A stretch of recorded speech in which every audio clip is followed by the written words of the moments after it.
Bom dia, pessoal do nono ano, eu sou seu professor Milton, estamos aqui mais uma vez para mais uma aula de português.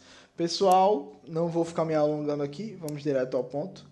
A gente só tem essa aula para revisar para o simulado e para nossas avaliações. Então, vamos usar ela para revisar tudo, tá? Revisar tudo que pudermos aqui, tá bem? Vamos revisar tudo aqui e agora. Primeiramente, vamos lá. Sujeito, né? Um dos primeiros assuntos que a gente pode cair nas nossas avaliações é sujeito. Sujeito, vocês sabem, né, que é quem pratica a ação verbal. Quando a gente tem uma oração, a gente tem o sujeito e o predicado. Vocês estudaram isso exaustivamente no ano passado, tanto que esse ano ninguém teve dificuldade com isso. Na prova eu só vou pedir o quê? Na prova e no simulado eu só vou pedir coisas como para vocês classificarem o sujeito, tá? O tipo de sujeito, que é isso aí, para vocês dizerem se ele é um sujeito simples, se ele é um sujeito composto, se ele é um sujeito desinicial, implícito ou oculto, ou se a oração é sem sujeito, se não tem sujeito nenhum a oração.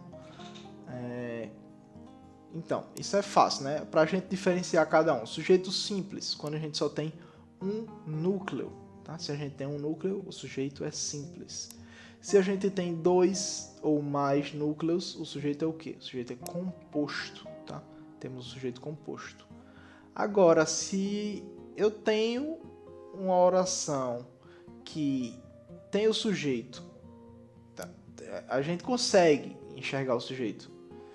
Assim, a gente consegue saber onde ele está. Por exemplo, deixa eu dar um exemplo para ficar mais claro. Fomos à praia. Na oração, fomos à praia, tá? A gente para poder saber quem é o sujeito, a gente faz a pergunta, né? A pergunta ao verbo. Quem foi à praia? Quem foi?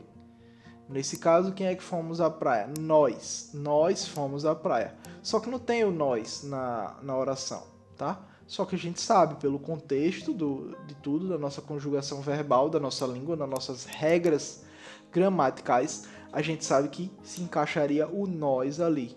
Então, isso é que é chamado de sujeito oculto, ou implícito, ou desinicial. Tá? Se a gente tem um sujeito que a gente consegue detectar, mas que ele está escondido, então é essa a opção. Sujeito oculto, implícito ou desinicial. Agora, se a gente tem um verbo assim, um verbo que é um fenômeno da natureza, por exemplo. Vou dar esse exemplo que é o mais claro, é o mais óbvio. Choveu muito ontem à noite. Tá? Esse exemplo, choveu muito ontem à noite. A gente tem o verbo choveu, e para a gente detectar quem é o verbo, a gente fala o quê? A gente faz a pergunta para o verbo. Quem choveu muito ontem à noite? Não tem, né? Não tem essa de quem. Quem é que choveu muito ontem à noite? Não tem quem pratique essa ação. Logo, a gente não tem sujeito. Uma oração sem sujeito, tá? É bom perceber isso, pessoal. A diferença de oração sem sujeito para o sujeito desinicial, implícito ou oculto, tá? É bom perceber essa nuance. Um não tem sujeito de jeito nenhum. Ele não existe sujeito daquela oração.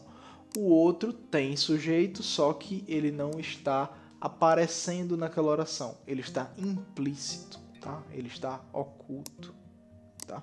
Então, vamos seguir adiante. Agora sobre período composto.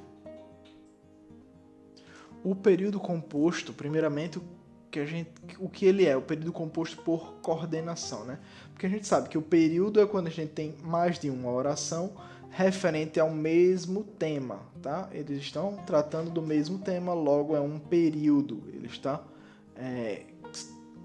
encaixado, né? Ele está linkado semanticamente. E o que seria semanticamente? Em questão de sentido, tá? Ele está encaixado em questão de sentido. O sentido é o mesmo, tá? E o período composto por coordenação, é isso. Ele está linkado em questão de semântica, mas ele é independente em questão sintática. Por que ele é independente? Como é que a gente detecta isso, tá? As orações elas têm partes, né? elas têm período, elas têm sujeito, elas têm verbo, elas têm objeto, elas têm o complemento. Temos as partes dessas orações. Se um pedaço, alguma parte dessa oração está no outro período, ela não é considerada um período composto por coordenação. Mas se ela está completa, se ela tem sujeito, ela tem predicado, ela tem verbo, o objeto dela está nela mesma, tá? Então, ela é considerada um período composto por coordenação. Por quê? Porque ela é independente.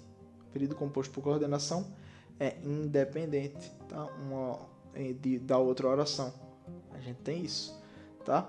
E quais são os tipos de períodos compostos que a gente tem? O período composto, eles se diferenciam de duas formas. Temos o período composto por coordenação sindético e temos o assindético, tá? Uma oração sindética e temos a assindética. O que faz eles se diferenciarem? É a presença ou não de conjunção, tá? De uma conjunção. Quando a gente não tem conjunção, a gente chama isso de período composto por coordenação assindético. Agora, quando a gente tem a presença de uma conjunção, a gente chama de sindético. Quando a gente não tem essa conjunção, ele é só assindético e por aí fica. A gente não precisa se preocupar mais tanto com isso. Se a gente detectou que ele é assindético, ele é assindético. Agora, se ele for sindético, ele pode se dividir de algumas maneiras, tá? O sindético ele se divide em sindético aditivo, tá? Sindético aditivo, que expressa a ideia de adição, de adicionando alguma coisa, tá? A gente temos também o adversativo, tá? O adversativo, que como nome, cada um deles, o nome já mata a charada, tá? Pelo nome a gente já sabe o que é que ele vai se referir. O adversativo se refere à contrariedade, a algo contrário, ao oposto, tá? Uma ideia oposta, tá? Algo contrapondo. É o adversativo. O alternativo vem a ideia de quê? De alternância, ou é isso ou é aquilo, nem isso nem aquilo, tá? E ele tem essa nuance que se repete, tá? Se repete em muitos casos, tá? E a gente tem também o alternativo, eu já falei aditivo, alternativo e adversativo. Agora a gente tem o conclusivo, que ele expressa a ideia de uma conclusão, tá? Algo foi concluído disso aqui. E temos o explicativo, que ele dá uma conjunção, tá? Pois, porque, por isso, por aquilo, tá?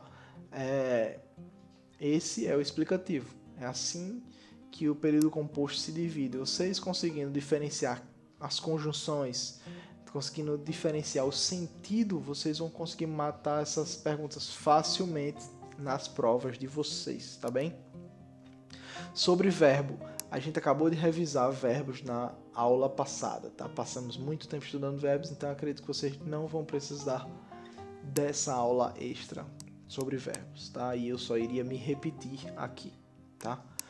Muito obrigado pela atenção de todos vocês, pessoal. Estudem para a prova, tá? Estudem para o simulado e tirem nota boa. Sei que vocês vão conseguir, tá? Valeu!